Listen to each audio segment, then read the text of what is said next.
Kota Saint Petersburg yang berpenduduk 300 jiwa ini tidak seramai dengan beberapa kota besar di Amerika. Selain bangunannya yang tertata rapi dan bersih, kota ini juga menjadi tujuan para wisatawan lokal maupun mancanegara. Menunggu matahari terbenam sambil menikmati kota dengan berjalan kaki serta berinteraksi dengan sekumpulan burung-burung menjadi momen yang paling ditunggu.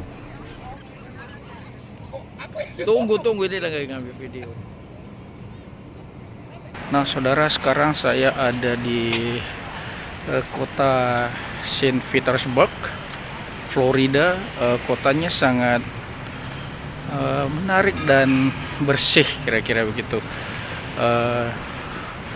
Ini kota yang bisa dikatakan di sebuah pulau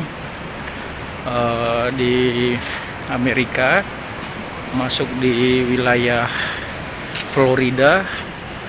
Kota ini sangat bersih tetapi tidak begitu ramai. Ini membuat kota ini menjadi sebuah kota yang sangat diminati oleh pengunjung di sini. Jika negara bagian Amerika umumnya mendapat musim dingin hingga salju lebat, namun berbeda dengan kota Saint Petersburg.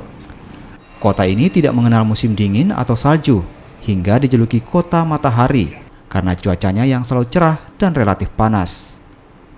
Penataan kota yang bagus dan rapi serta pengelolaan parkir di tengah kota yang wajib bayar dengan menggunakan uang elektronik menjadi ciri khasnya.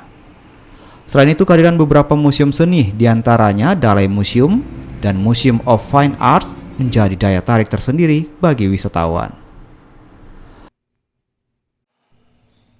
Safri Sitepu, Kompas TV, Florida, Amerika Serikat.